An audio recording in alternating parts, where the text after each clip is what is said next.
That place? No, that's Jen. Oh, James. what is that? What? Where is Captain Jim's? Down 421 where Mo's shop used to be. Oh, okay. Gotcha. Yeah. Anyway, her waitress, we were discussing the universe and how it wanted us to do a certain thing or whatever. And she was like, there is no universe. There is only the Lord. Well, she's right about that, but who's Lord? She just got really upset. Of course, and because left the room. she I was can't. like, oh shit. Right.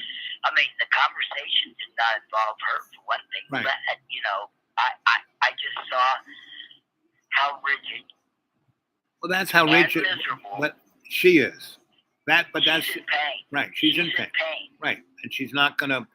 Again, But who's quite interesting?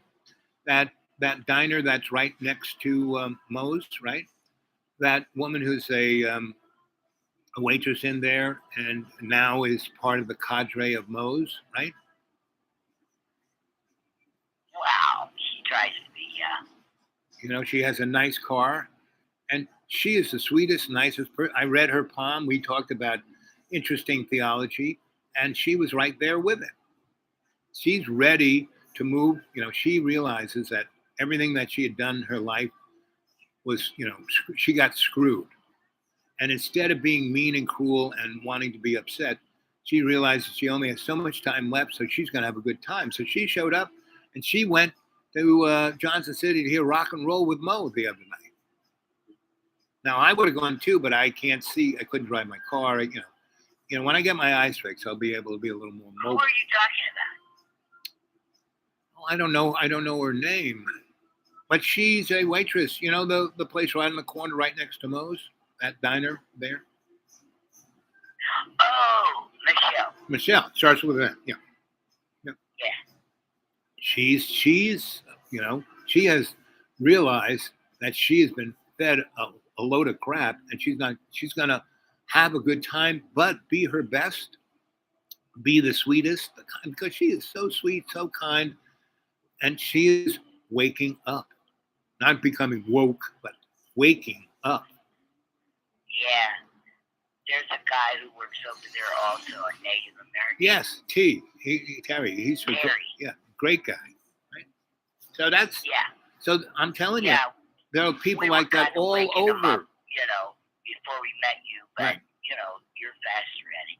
Right, but there are people like that all over our neighborhood. They're not a stolid, There's a lot of people in Johnson County Right. that are fucking fascinating. Right. Yep. So,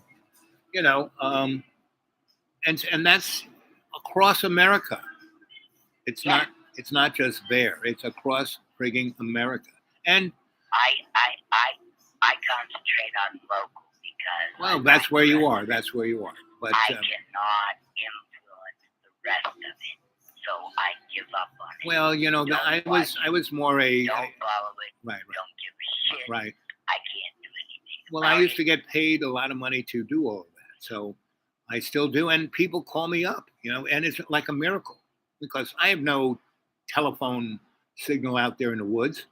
But when someone needs, like the other night, I had a phone call that this person called from Europe out of the middle of freaking nowhere, got a hold of me, and we had this, pretty amazing conversation. But that person, who people would, highly educated, blah, blah, blah, blah, blah, that person is as stuck as the person you're talking about who badmouthed you guys talking in the restaurant, right? And but he's aware enough where he called me up and said, I have some real issues. And you talked to me 20 years ago about these issues, and I just blew you up because you were 30-something years old or 40-something years old, and everyone, said you were he was like quasi-jealous, meaning he was way older, had more quote-unquote power, had more quote-unquote money. I showed you that picture of me in the UN. everyone's in suits, and I'm like wearing a T-shirt that I've been wearing the last 6 months. It's like that was before my second wife. She would have never let. I bet. She'd never let me out of the house or go to something No like that. wonder she made you burn your clothes. Yes, exactly. But I used it as a tool. See, you didn't have taste in that. No. I do have taste. I used. I mean, You do everything. now.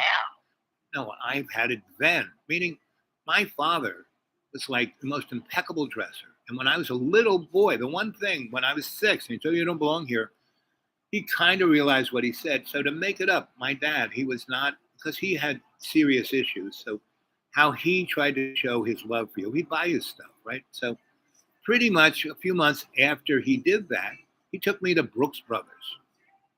And he had always got his suits I there. can just see you, little Brooks Brothers. Yes. Oh my God. And he got me a suit and a camel's hair coat. And he got me like a 3-piece pinstripe suit, a blue suit, and a sports jacket with a shirt that, all the whole thing, and ties and socks and underwear, you name it. And I was meticulous because Aquarians, we are meticulous about everything we do. We just don't give it more value than, it deserves. So, up until I was 10, 10, when, my mom, went between 9 and 10, between 9 and 11, my mom took me to that electric shop, and bingo, I started working there. Mike Jr. said, okay, you're going to work here. He said, you're going to be my son and you're going to live with me. And my parents were like down with that because they had this little apartment and they couldn't stand me blowing things up in it anymore. And it was super duper, ridiculously fancy, Park Avenue place. And so, and I was the youngest, and all my brothers and sisters were teenagers when I was born. And so anyway, they didn't care. I wasn't there, from 0 to 6, and then from 6 to like 9-ish. Then okay, good, we can drop them off at this place. And so I did that, and then everyone just wore work clothes, and so instead of me wearing my camel's hair coat and my suits, I wore that. Wow. Right, and I went straight into it, not a problem. You're lucky. Yes, and so it's You're not. a lucky guy. That's I'm lucky. right. I've always been lucky. Yes, me too. We belong to this. 33 motor vehicle accident. Right. And isn't fucking dead. Yes, and that's you know what that is? My one of my highest teachers on another dimension level, he said, you are what was the whole name of it? I can't quite place because it was another language. But he said, you're a lucky bastard. And that's what you are. You're in the lucky bastard club. Right? Yes, and I'm a silver-tongued devil also. Yes. So, oh my God, I am skilled. No, I can talk my way through anything. You forgot what? I said I can talk my way through anything. Yeah, I bet. You talked me through 4 hours before I realized it had gone by. And you know why? Because at the right time, I let you talk a lot, I didn't really occupy the whole, it was a conversation, not a monologue. Right? Otherwise, you would have picked up a chair and hit me with it. That interesting for that long at one setting. Right. But it was also a dialogue and not a monologue. Right? Yes, for sure. Because I'm a talker. Everybody knows that. Right. And I know that. So that's what I did for a living. Right. That's what you do for a living. Right, exactly. So, yeah. Anyway, so what day this week do you want to meet at Jen's, have lunch, and then I'll take you over to my place, and you can show me how to. That's better. Yes. Huh? And then you can show me how to on our way to my place. We can drive. You can show, because actually you are right between Jen's and my house. So go to Jen's, have lunch, not spend a lot of time there, just have a nice little lunch, and then hit the road, and we go to your place, and you show me how, because I just need you. I can't, I went there at night. Right. So I need to like see it. Yeah. My place is hard to find, even if you've been here several times before. I love that about it. Right, my place too. And I'm even you are. I mean, I'm out in the woods, but man, you are deep out in the woods. I'm just because I'm right off of a county highway, but still, you couldn't find me. I mean, it's a magical kind of motif, meaning it really is. I mean, over all these years, there's only been 3 people after I described where I lived found it without me having to go find them and then bring them there. Right? I just one I friend. really expected you to come find me, by the way. Right. Well, I was no, I wasn't going to go because I've had other people who were lost, and then I went looking for them, and then they found it, and I wasn't there. I thought I know, I felt you, and I thought you, because I felt the energy when I explained where I lived. I know exactly what you're talking about. I felt the energy I that. really thought I did. Right, exactly. So that's what I thought. So I wasn't going to go nowhere because I didn't want to. I wasn't blowing smoke. I really No, and actually I sensed that. That's why I didn't go look for you. And then when I sensed that you were trying to find, were on your way, I said, okay, now I'm really not going anywhere. I'm just gonna. And I said, Yeah. well, I also said, it's no big deal. If she doesn't find it, it's a beautiful day. She's had a nice ride. I will go and get her and bring her here. And once I do that, it's really once I bring you there, it's not hard to find.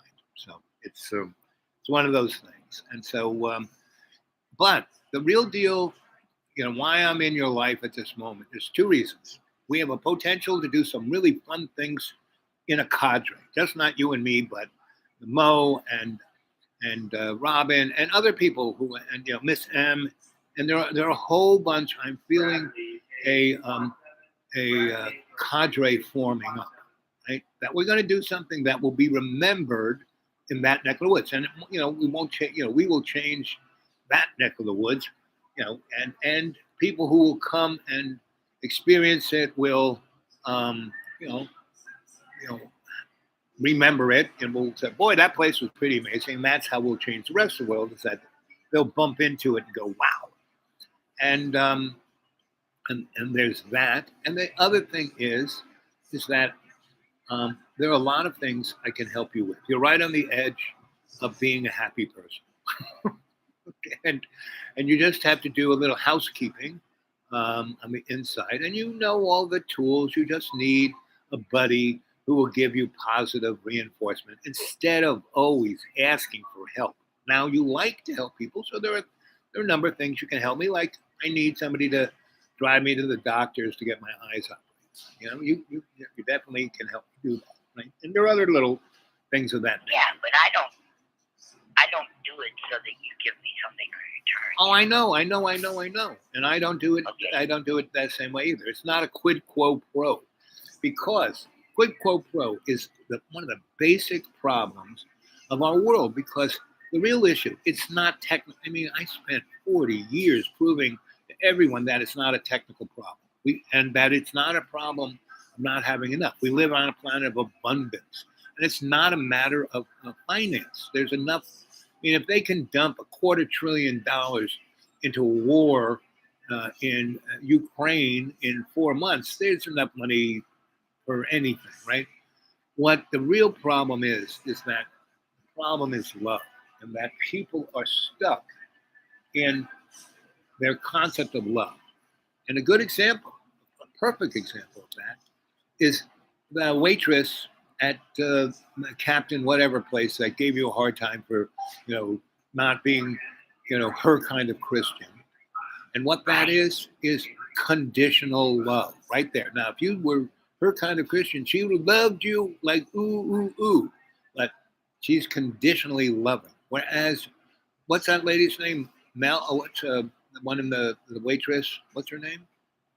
I just call her M because I'm bad with first. Michelle. But I haven't met her, but yeah, I've heard a lot about her. So she is unconditional love, right? And so. Well, some people actually just love it because they love it. Right, and but that's who she is, and she has been raked across the coals because of it, right? Because she doesn't, you know, if you're unconditionally loving like I am, the bottom line is you have to know your 20, you have to know your 360. Because when you see that moron 3 blocks away, all you got to do is see them and walk the other way. So when they come to where you were, you're not there anymore. So they can't get in your grill, right? That's what that lady. It's pretty funny. Right. That's what And I'll tell you why. Tell me why. When I first came to Johnson County, Mountain City, Right. I went to all the commissioners' meetings and the town council meetings. Right. And I told them at every meeting, you can't do that. You're violating your own regulations.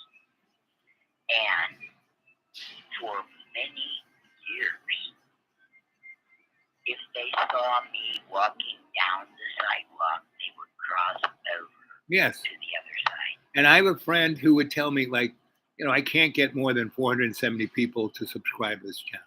And I once had a Jerry Lewis telethon to do it, and we got up to 499, and then the thing sprang up to 600, and then 20 seconds later, it dropped down to 430.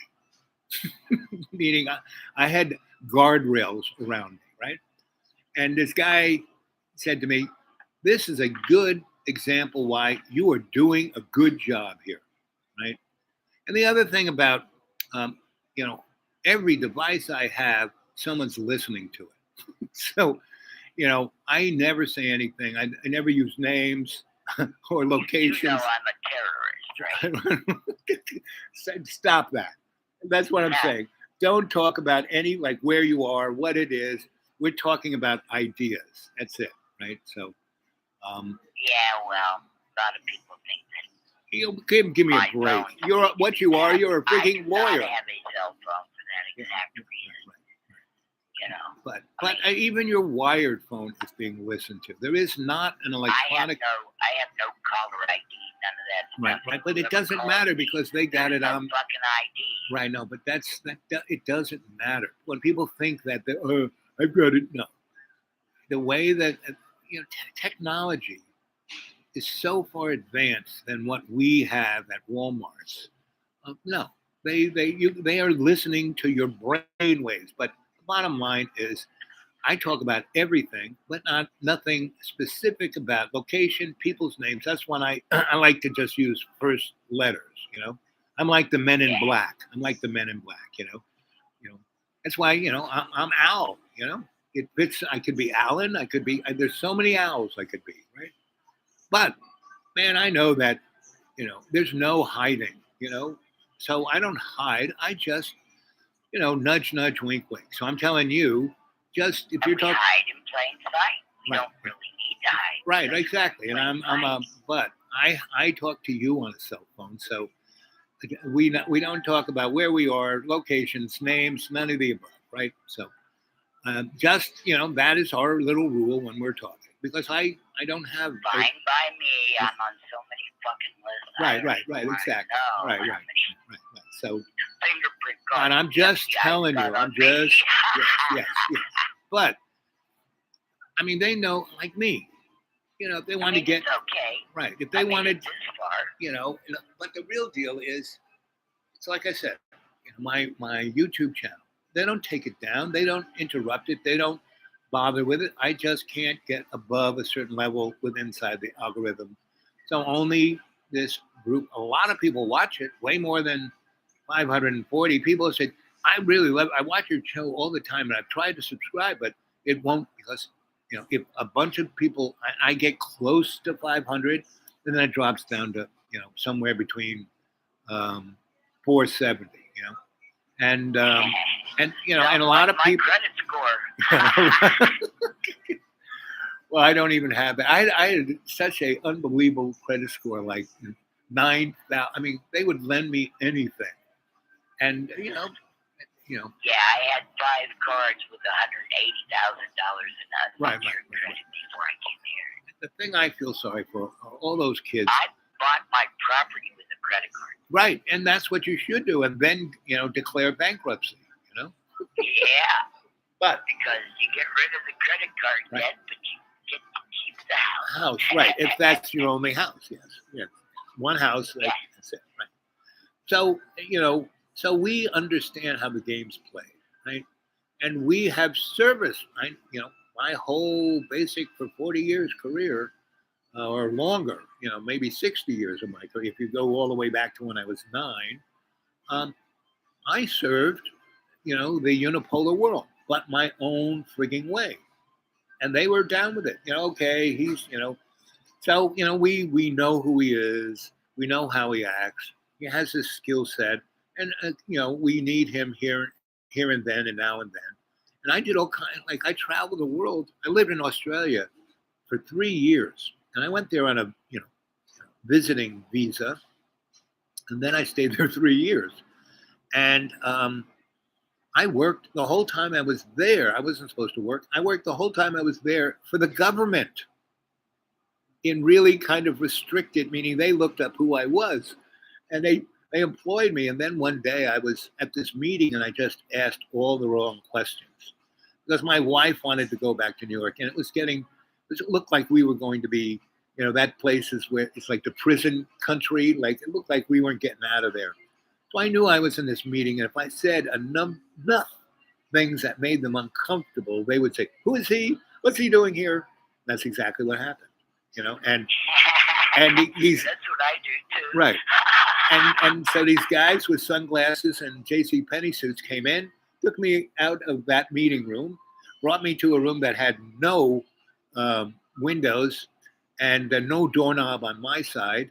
You had to knock on the door to get out, and TV cameras everywhere. And it had a stainless steel table that was bolted to the floor and had the little metal loops where they put the chain through it and put it on your wrists and your feet, right? So, but they didn't do that to me. They just sat me down, and I waited there about 15, 20 minutes. And this guy came in. He goes, "Are you hungry? You want lunch? You want something to drink?" I said, "Yeah, ginger ale would be nice. Just that." So they got me a couple ginger ales and a little bowl of ice and a cup. And they did that. Very nice.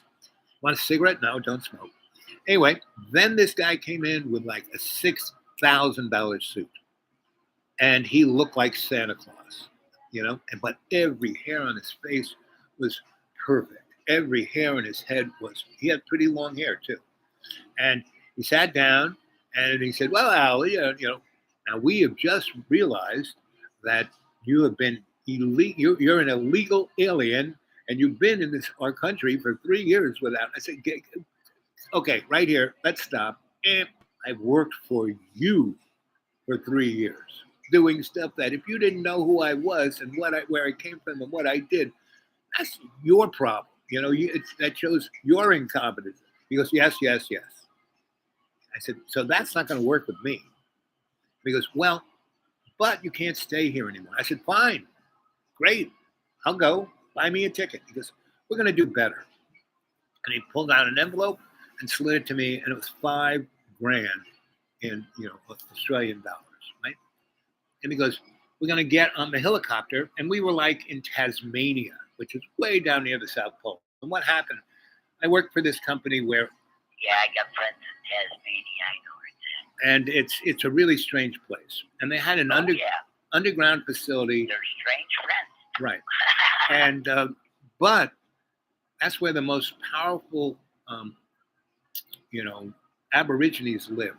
And when I was there in the 70s, they had the Natural Museum there, and they had the last Aborigines of Tasmania stuffed. And she had a bullet hole in her head, and the baby's head had been crushed like a cantaloupe, and they had that on exhibition. And it was stuffed like she was, a deer or something. And Holy shit. yeah, holy shit. And these people were so the people who weren't the really kind of folk were all artists and shepherds and like innocent, sweet folk. And the first night we stayed there, we went to visit a friend of mine's aunt. And my wife, I don't know if I told you, she liked to have an argument with me so she could have makeup sex. And then I told you, I don't argue, so I taught her how to wrestle. And once I taught her how to wrestle, I got a wrestling mat. Yeah, and the big can of Crisco, we take each other's clothes off and grease each other up and go Greco-Roman and end up having a good time. And so, I mean, that added 8 years to our marriage, because she was about ready to pack it in because I wouldn't fight with her. You don't love me. I said, no, I just don't. Come on. We've been together 3 years, running around the world 5 times. You haven't figured me out yet. I got you pegged, baby. So she kind of thought about it. I said, I'm going to fix this. You're going to fix this? How are you going to? I said, anyway. So it was one of those times where we didn't have the wrestling mat. We had Crisco, and she was getting really finicky, and about she would just lose her mind. And I had it on the calendar, and so I said, "Honey, are you getting ready to lose your mind?" And she, we made an agreement that she would, yes, and I would make sure that everything was comfy for her. Anyway, we were there, right? And so she went into a gigantic, just hissy fit, and I just, and she went upstairs and went to bed, and everyone was like in shock. And I said, "Don't worry about it. She's just not feeling that well." So I go up there and I say, "You okay?" "I'm okay." And she just gave me her back, right? And so went to bed. When we woke up, we were both, in trauma, and every muscle in our body felt like yours does now. I mean, we were like, we had dislocated everything, and we were in our late 20s. And anyway, we crawled downstairs, and this lady who was kind of autistic, kind of strange, who we were staying with, but a pretty good artist, looks at us and she goes, "Oh, you've had the dream." And what the dream we both had was we were that last Aborigines. There was fire everywhere. Everyone's getting shot. And we get a bullet in the head. We fall into the water, and our baby is being crushed by these white men. And then, bingo, we're straight back up. Everything's on fire. People are getting shot. We got a bullet in our heads. We fall in the water, and our baby's being crushed. Bang! And all night long, we had that dream for maybe 40 iterations of that dream. And so by the time we woke up in the morning, we were like, and the woman, all she said, "Oh, you had the dream." And then she described the dream. And we couldn't even talk. We just kind of were crying and shaking our heads. And she goes, "Well, just don't have any arguments. Don't be mean to each other anymore, and you won't have that dream again." And she was right. So, but all those other guys underground in the secret. So I worked for this company. My friend got me a job working with this guy, big engineering firm. Everyone's got black pants, white shirt, black tie, their Texas Instrument calculator to their hip. And I walk in, I'm wearing lime green shorts, flip-flops, Hawaiian shirt, and I've gotten this bag. They all have briefcases. I've got this, women who have gigantic bags. I have one of these bags, and it's, it was made in China, but it has a picture of Australia on one side, says Australia. And then on the other side has a picture of a kangaroo, and it says Roo, and that's my briefcase. And I would go to these meetings with all these uptight engineers dressed like that, and they would lose their crap. They just couldn't. They would. And so I worked there a week, and the guy who owned the business, he said, "Come into my office." He came in there. He says, "Listen, buddy, you're a pretty amazing engineer. You really do know your stuff about transformers, more than me. And I own this place. But you're driving everyone nuts. You can't work here." And I said, "Yeah, I get that." And he goes, and I'm just about to say, "Well, I'll go get some black pants." And he goes, No. We do these gigantic jobs, and we get the big check up front, and then we get another big check in the middle, but we can never get the last one because we can never finish our punch list. They always hang me out to dry, and like for $5 million. He goes, "You're going to be my punch list guy. You're going to go to all these projects dressed just like you are. And the guys who run these projects are worse than these guys. These guys are like, laid back compared to those guys. And when they see you, they will lose their shit. And yet they will be legally responsible to deal with you because you're my representative. If they want the punch list, they have to sign off to get rid of you." And I said, "Okay, I can do that." And he right away handed me another envelope with $5,000 and said, "I'm going to give you this.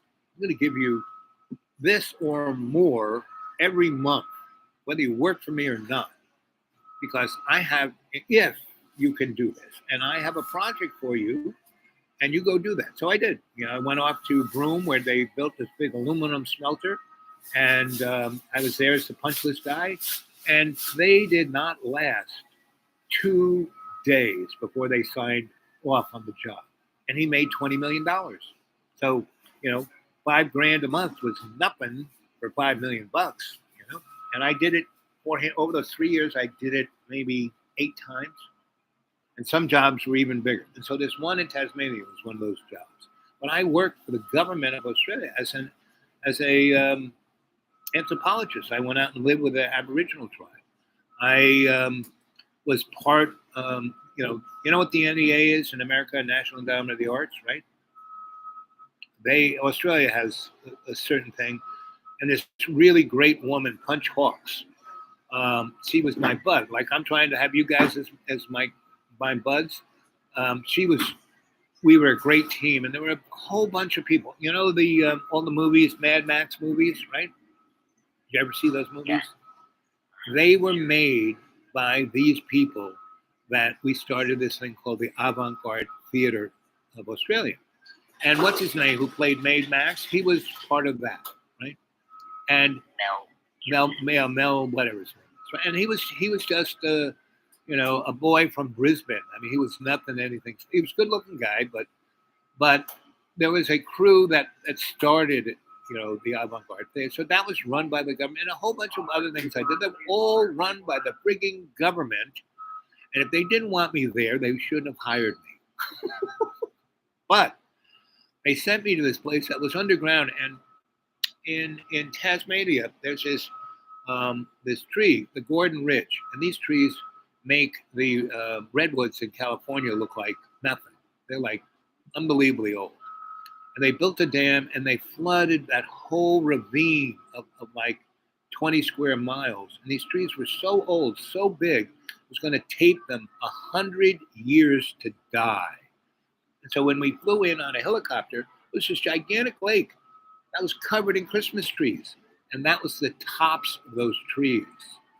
And I wanted to vomit because I could feel the torture of the trees, because the lake was 300 feet deep. So how much pressure is 300 feet?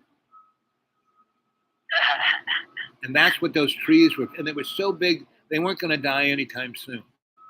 And yeah, I can't go to 300 feet. I can go to 200 without trying that. Okay, yes, but you know what I'm talking about. So those poor trees were down in the ground 300 feet, and they weren't going to die anytime soon, and they were screaming the whole time. And people don't realize that plants are like, they are us.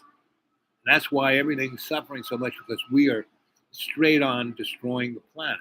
But the thing that's going to... I keep my little microcosm. Yes, but you can't hide from the big picture. And it's, and a really strange thing about all of this is that... But I hate the big picture. Well, it's whatever it is. But the bottom line... Like the bottom line is humanity, all the terrible things it's doing to nature is so resilient, it's unfrigging believable. And the thing that isn't resilient is humanity.